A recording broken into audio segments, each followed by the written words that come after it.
የዛሬዋ የድምጽ ዘርፍ ተሸላሚያችን በ1956 ዓመተ ምህረት ጥቅምት 5 አዲስ አበባ 5 ኪሎ ቅድስተ ማርያም አካባቢ ልዩ ስሙ መናገሻ ፍርድ ቤት አካባቢ ነው። የመጀመሪያ ደረጃ ትምህርቷን በዳግማዊ ምኒልክ ከ1 እስከ 9ኛ ክፍል ስትማር ቀሪውን ከ10 እስከ 12 በጥቁር አንበሳ ትምህርቷን ተከታትላለች። ይህቺ ድምፃዊ ታዲያ ከልጅነቷ ጀምሮ በቤተክርስቲያን ሰንበት ትምህርት ቤት ከእድሜ ኩዮቿ ጋር ስትዘምር ቤተክርስቲያንን ስታገለግል ነው ያደገችው። የጥበብ መጀመሪያዋ በወቅቱ በያሬድ ሙዚቃ ትምህርት ቤት በሚዘጋጀው ዝግጅት ላይ በአጃቢነት ለመሳተፍ ታቀናለች።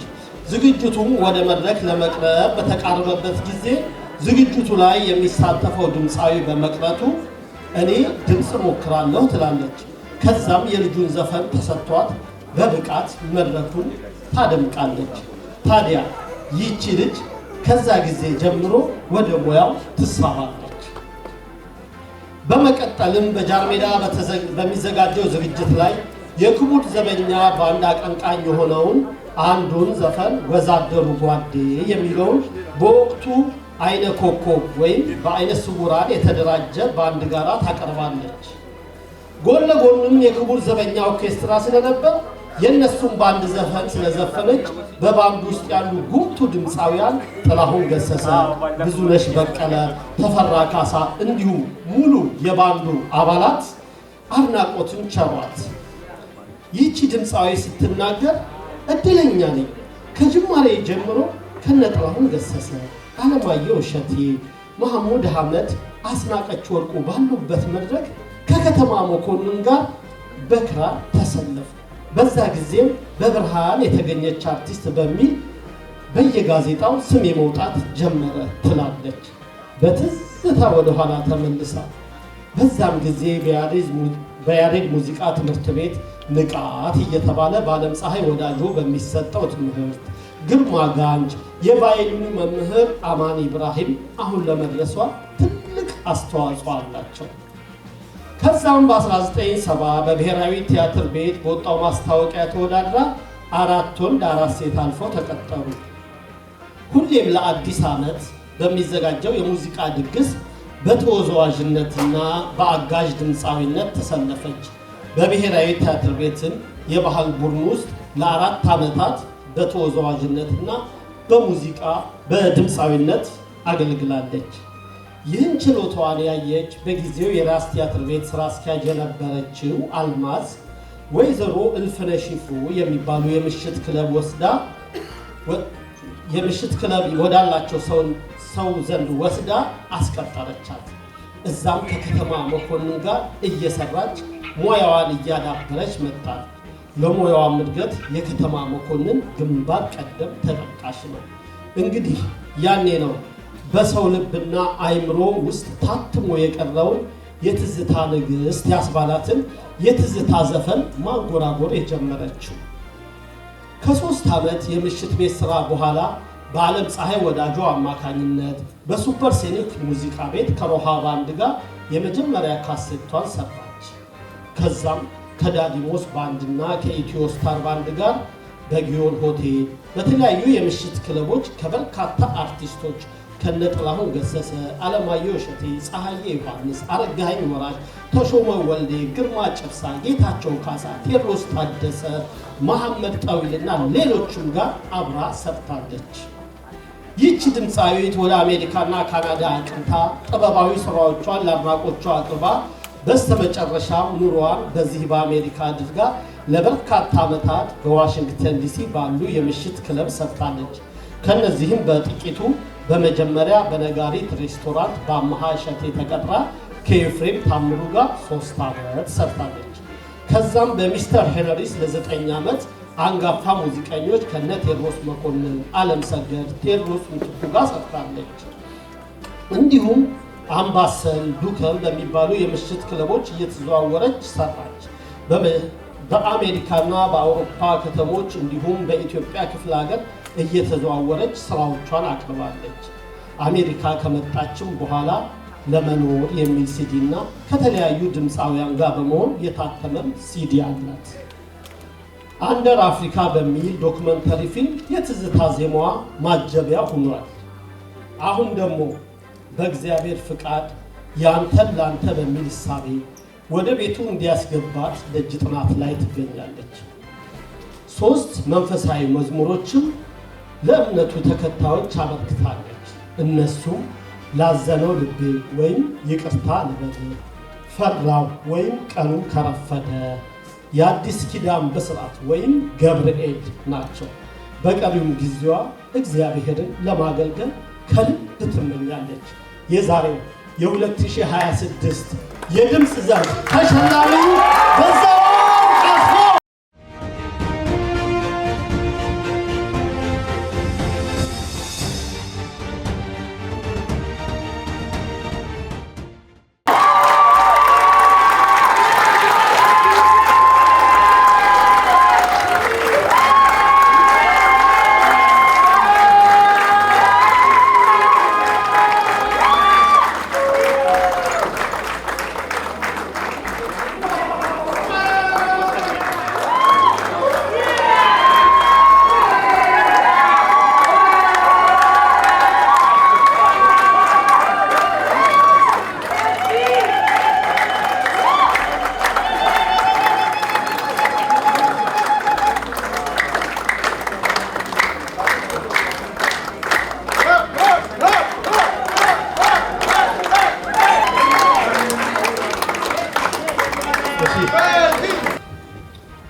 ብዙ ነገር ሳስብ እንባዬ ይቀድመኛል።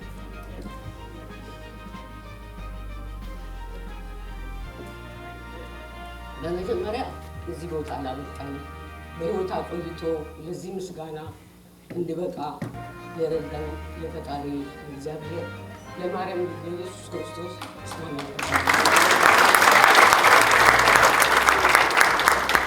አመጣጤን ከዛ ስለሆነ ምናልባት ያው ነገር ሆድ ያስብሰኛል። ብዙ ጊዜ ደስታ ነው፣ የደስታ መባስ ነው። ሲቀጥል ደግሞ በዚህም ፕሮግራም አዘጋጅተው በዚህ መታወስ ደረጃ ላደረሱኝ ጓደኞቻችን በጣም የከበረ ምስጋና አለ። አመሰግናለሁ። እዚህ ሀገር በኖርንበት ጊዜ እንዲህ አይነት መታወስ በብዛት የለም። ቢኖርም የተወሰኑ ነገሮች ናቸው እኛ እንሳተፍበትም። ግን እነዚህ ወጣቶች ብዙውን ጊዜ አብረን ያደግን፣ አብረን የተፈጠርን፣ አብረን የኖርን ስለሆነ ሁኔታዎችን አስተካክለው እኔ ለዚህ የሚያበቃ ምንም ስራ የለም። ግን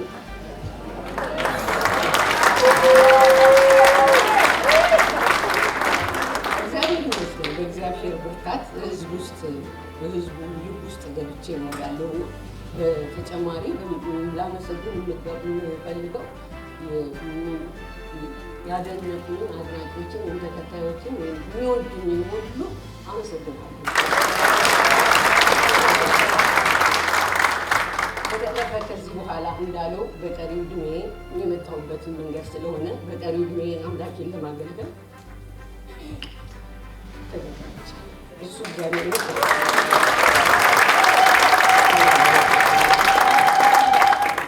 በዚህ አጋጣሚ ልጆቼን፣ ቤተሰቦቼን፣ ጓደኞቼን ሁላችሁንም እህቶቼን፣ የሙያ ጓደኞቼን በሙሉ አመሰግናችኋለሁ።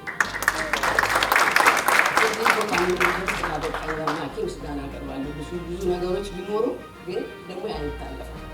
በዚህ አጋጣሚ የተቀጠርኩበትን ብሔራዊ ቲያትርን ላመሰግን እወዳለሁ። በአያሉ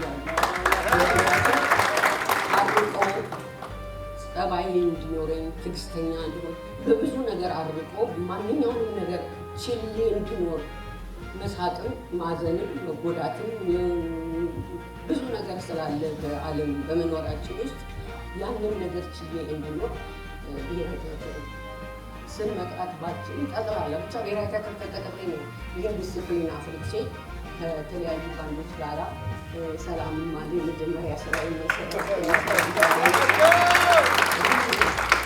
ከዛም በዳዲሞስ ከዛም እንደዚሁ በባንዶች ጋራ እንደተነገረው ነው እና ሁሉ ነገር ይህን ሁሉ ለዚህ ሁሉ እንድበቃ ለረዳኝ አምላክ አመሰግናለሁ። በጊዜ ቤተሰብ ሳይኖረኝ አብረውኝ ያሳለፉ ጓደኞቼ ብዙ ምስጋና አለኝ እና አመሰግናቸዋለሁ። በባህላችን ነገር ስላለ ወደዛ ለመግባት አልፈልግም፣ ግን እግዚአብሔር የተመሰገነ ነው።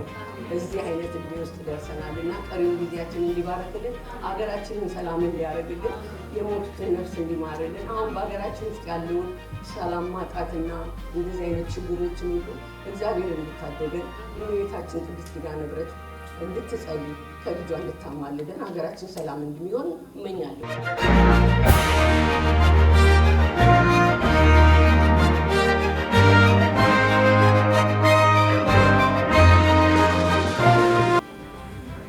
ሕይወቱ በኪነ ጥበብ ፍቅር ከተጠመደችበት የልጅነት ጊዜ ጀምሮ በየደረጃው በእያንዳንዱ ሕይወቱ ምዕራፍ የሚገጥመውን ፈተና አልፎ ሰዎችን በኪነ ጥበብ ናፍቆት የሚያረካ የተፈጥሮአዊ ተሰጥኦ ከአቧራማዎቹ የአዲስ ዘመን ከተማ መንገዶች እስከ ዋሽንግተን ዲሲ 18ኛው ጎዳና፣ ከነፋስ መውጫ ኪነት እስከ አዲስ አበባ ስቴዲዮም፣ ከቤተ መንግስት እስከ እስር ቤት፣ ከለንደን እስከ ዋይት ሃውስ አደባባይ ድረስ ኪነ ጥበባዊና የመብት ተጋድሎ አድርጓል። ይህ ሟርተኛ የጥበብ መጀመሪያው በአዲስ ዘመን ነው። አዲስ ዘመን ትንሽዬ ከተማ ነች። መብራት እንደ ልብ አይደለም። ለጥበብ የተጠራው አይኑን ገለጠባት። ታዲያ የመጀመሪያው የመድረክ ስራው እዛው አዲስ ዘመን የወላጆቹ መኖሪያ ቤት ደጃፍ ነበር። በዛ ዘመን ቤታቸው ቀርቶ በመላው ጋይንትም ቴሌቪዥን አልገባም። እሱ ግን የምሽቱን ጠብቆ የራሱን ትዕይንት በማቅረብ ለመንደሩ ልጆች ራሱን ቴሌቪዥን አድርጎ ሲያዝናናቸው ያመሽ ነበር። በሳምንት አንድ ቀን ከኢትዮጵያ ሬዲዮን የሰማቸውን ዘፈኖች ለዕድሜ እኩዮቹ ለመንደሩ ወጣቶች በፈጠረው የራሱ መድረክ ላይ ሲያቀርብ ቦታው ልዩ መዝናኛ መድረክ ይሆናል። ጨለምለም ሲል ደግሞ ሲኒማ ይከፍታል። ሐሳቡን በዛ ጊዜ እንዴት እንዳመጣው ባይታወቅም የመንደሩ ልጆች ግን አንድም ሳይቀሩ የሚመለከቱት ትዕይንት ነበር። ምሽቱን የሰፈር ልጆች ተኮልኩለው እንዲቀመጡ ያደርጋል። ከዛም ትልቅ ተለቅ ያለ አንሶላ ወጥሮ ይጋርድና ከጀርባው አንሶላው ላይ የእጅ ባትሪ እንዲበራ ያደርጋል። የባትሪው ብርሃን ከጀርባው አድርጎ ትርኢቱን ሲያቀርብ እንደ ፕሮጀክተር ሆኖ ዘፈኑን፣ ዳንሱን በጥላ ምስል ከነንቅስቃሴ ያሳያል። ከዛ በኋላ በመላው ኢትዮጵያ ታዋቂ የመድረክ መሪ የመሆን ጉዞውን አንድ ብሎ ጀመረ። በ1975 ዓ.ም ያኔ የጎንደር ኪነት በብሔራዊ ቲያትር ስር ስለነበር እነጋሽ ይርጋ ዱባለ ያሉበት የጎንደር የባህል ቡድን በመላው ክፍለ ሀገር እየተዘዋወሩ የሙዚቃ ዝግጅት ሲያቀርቡ ቆይተው የመዝጊያ ዝግጅታቸውን አዲስ አበባ ብሔራዊ ቲያትር ነበር። ትርኢት አሳይተው ሊሄዱ ሲሉ ነፍሳቸውን ይማረውና ታደሰ ወርቁና መራዊ ስጦት መድረክ ሲመራ ተመልክተውት ይህንን ልጅ እዚህ ብናስቀረው ጥሩ ነው ብለው አስቀሩት። የኢትዮጵያ ብሔራዊ ቲያትር መድረክ ላይ ለመጀመሪያ ጊዜ ዝግጅቱን ያቀረበው በ1975 ዓ.ም ለፋሲካ በዓል ዋዜማ ነበር። በዚያ መድረክ ከሰውነት አቋሙና ቁመቱ ጋር የማሄድ ትልቅ ቬልቬት የሚባል ቶክሲዶ ተሰጠው። ቀደም ሲል እነ ጌጡ አየለ ለብሰውት የሚሰሩበት ልብስ ነበር። ያንን ልብስ በተርፍ ላይ ከረባት አድርጎበት ገና በ17 ዓመቱ መድረክ ላይ ብቅ ሲል አዳራሹ በሆታ ተሞላ። በዚህም ትልቅ መድረክ ላይ ራሱን ከህዝብ ጋር አስተዋወቀ። በመቀጠልም ትርኢቱን የተመለከቱ ሁሉ አደነቁት። ዝግጅቱን በኢትዮጵያ ቴሌቪዥን በቀጥታ ታየ። ከዚያ መድረክ ዝግጅት በኋላ በየሄደበት ቦታ አድናቆት ባድናቆት ሆነ። እንደ ድል ሆኖ በአንድ መድረክ ህዝብ ውስጥ ገባ። ያገኘውንም እድል በአግባቡ ተጠቀመበት። በቃ አዲስ አበባን ተቆጣጠረው ለማለት ይቻላል። በፋሲካ በዓል የተጀመረው ዝግጅት በዛው ዓመት ለዘመን መለወጫ በድጋሚ ሲያቀርብ እያሻሻለና እየጨመረበት ሲያቀርበው ልዩ ትኩረትን ማግኘት ጀመረ። በዚህም ሳቢያ የብሔራዊ ቲያትር ዝግጅት በተመልካች ተጨናንቆ ወንበሮች ማግኘት አስቸጋሪ ሆነው ነበር። በብሔራዊ ቲያትር መድረክ ላይ ስምና ዝናውን እየናኘ ሲመጣ የኢትዮጵያ ቴሌቪዥን መዝናኛ ክፍል ባልደረቦች ለምን እኛ ጋር አትሰራም የሚል ጥያቄ ይዘው መጡ። ከዛም ሳይቆይ ህብረት ትርኢት የተባለውን ፕሮግራም ላይ እያስተዋወቀ የራሱን አንዳንድ ፕሮግራሞችን ማቅረብ ጀመረ። በመቀጠልም የዝነኛው ማስታወቂያ ባለሙያ የሆኑትን ውብሸት ወርቅ አለማሁን ቀልብ ስቦ የመጀመሪያ ማስታወቂያ ስራውን ፋቅ የሚል የፈጣን ሎተሪ ማስታወቂያ ሰራ።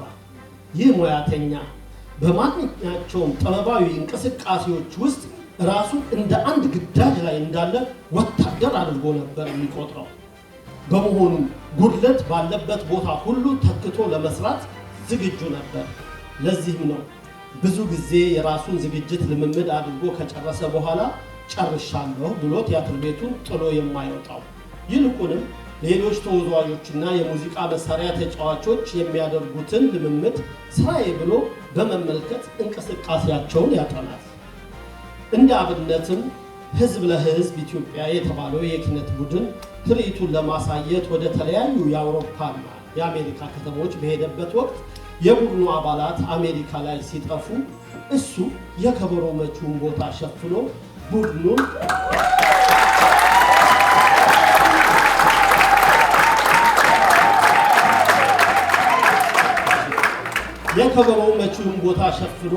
ቡድኑን ከውድቀት መታደጉ በታሪክ ተጠቃሽ ነው።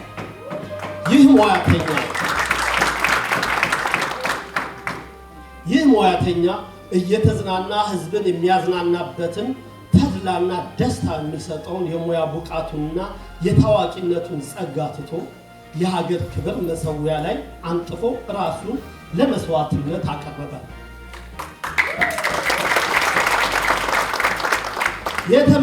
የተበደለና መበደሉን እንኳን በማያውቅ ትውልድ ውስጥ ለሁሉምና የሁሉም ሆኖ ድምፁን ከፍ አድርጎ መጮህ ጀመረ። ወደ ትግል ህይወቱ ሲገባ በዘፈቀደ አልነበረም። ሰላማዊ ትግል ሲያደርግ ስትራቴጂው በመላው ዓለም የተሰደደውን የሀገሩን ጉዳይ ላይ ሁሌም የሚንገበገበውን ኢትዮጵያዊ ዲያስፖራ ይዞ ህዝቡን ማነቃቃት ያዘ። የዚች ታሪካዊ ሀገር ህዝቦች በጎሳ ፖለቲካ የተቦካ ህብስት እንደማይመጥናቸው ማሳወቅ መታገልን ያዘ። ከዚህም አልፎ በተለያዩ ጊዜያቶች በሰው ሰራሽ እና በተፈጥሮ አደጋ በችግር ላይ የሚወድቁትን ወገኖች መታደግንና ህይወታቸውን ማስተካከል የሱ የህይወት ጥሪ አድርጎ በግሎባል አሊያንስ አማካኝነት ወገኖችን አስተባብሮ ዘር፣ ሃይማኖት፣ ብሔርና የትውልድ ስፍራ ሳይጠይቅ ለመላው ኢትዮጵያውያን የሰብአዊ ድጋፍ አድርጓል። የዛሬው የጥበብ አዋርድ የመድረክ መሪ ዘርፍ ሽልማት ተሸላሚ ራሱን በሚያስተዋውቅበት ሰላምታ ሰውን አክባሪ ላዝናና ሞክራለሁ። ለዚህም ዝግጁ ነኝ። ታማኝ ይባላለሁ።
ታማኝ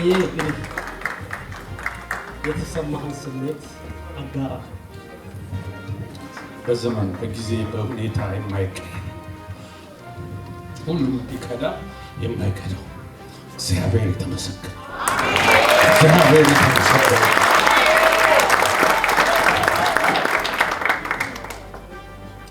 በጣም ነበር።